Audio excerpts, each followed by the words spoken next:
Assalamualaikum warahmatullahi wabarakatuh. Baiklah, pada hari ini kita akan membahas mengenai materi mengenai beriman kepada hari akhir. Nah, iman kepada hari akhir adalah salah satu rukun iman yang keenam yang sangat penting dalam agama Islam. Nah, keyakinan akan adanya hari kiamat, kehidupan setelah kematian seperti surga, neraka, dan hari pembalasan merupakan pondasi bagi umat muslim dalam menjalankan ibadah dan kehidupan sehari-hari. Nah, keyakinan akan adanya hari akhir mendorong kita untuk selalu berbuat baik, kemudian eh, menjauhi segala perbuatan yang buruk. Nah, kita akan berlomba-lomba untuk mengumpulkan amal kebaikan demi meraih surga, menumbuhkan kesabaran. Nah, ketika kita menghadapi musibah seperti ujian hidup, iman kepada hari akhir akan membantu kita untuk senantiasa bersabar dan optimis bahwa setiap masalah itu ada jalan keluarnya. Mengapa sih iman kepada hari akhir itu penting? Nah, iman kepada hari akhir itu penting karena pada dasarnya dengan kita meyakini bahwa adanya hari akhir itu akan meningkatkan motivasi kita untuk beramal soleh, kemudian menghindari perbuatan dosa. Nah, dengan kita menghindari perbuatan dosa, kita akan takut akan siksa neraka, akan membuat kita berpikir panjang sebelum melakukan perbuatan dosa. Kita akan senantiasa berusaha untuk menjaga diri dan perbuatan yang dapat merugikan diri sendiri dan orang lain. Dan kita dapat memperkuat hubungan antara kita dengan Allah Subhanahu wa taala. Nah, iman kepada hari akhir ini akan semakin memperkuat hubungan kita dengan Allah Subhanahu wa taala. Kita akan semakin rajin beribadah dan mendekatkan diri kepada Allah Subhanahu wa taala. Saja sih yang termasuk dalam iman kepada hari akhir.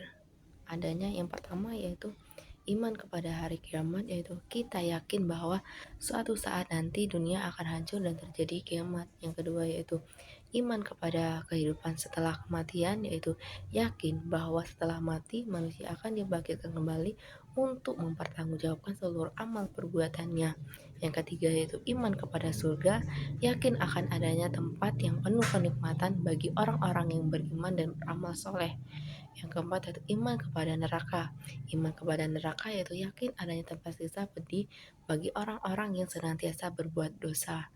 Yang keempat yaitu iman kepada hari pembalasan, yaitu yakin bahwa setiap manusia akan menerima balasan atas perbuatannya di dunia. Apabila ia berbuatan baik, maka pembalasannya adalah surga. Apabila dia senantiasa berbuat dosa, maka pembalasannya adalah neraka. Nah, yang selanjutnya itu kiamat.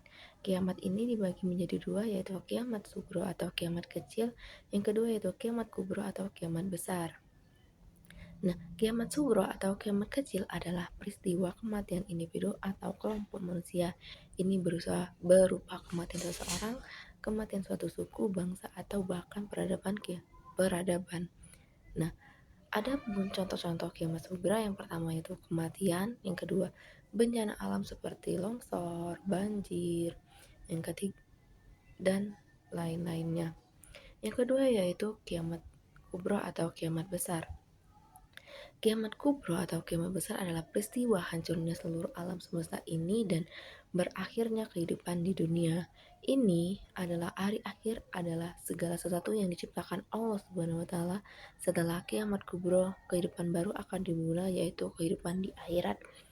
Nah, adapun tanda-tanda dari kiamat kubur yang pertama yaitu munculnya Dajjal, turunnya Nabi Isa, keluarnya Yakjud dan Makjud, terbitnya matahari dari barat, dan masih banyak lagi tanda-tanda lainnya yang disebutkan dalam Al-Quran dan hadis. Itulah tadi pembahasan mengenai beriman kepada hari akhir.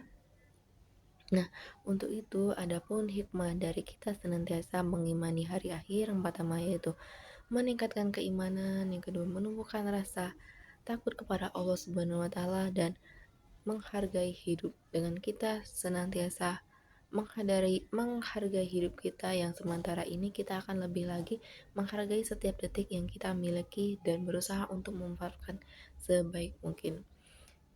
Marilah kita tutup pembahasan kita pada hari ini dengan membacakan lafaz hamdalah. Alhamdulillahirabbil alamin. Wassalamualaikum warahmatullahi wabarakatuh.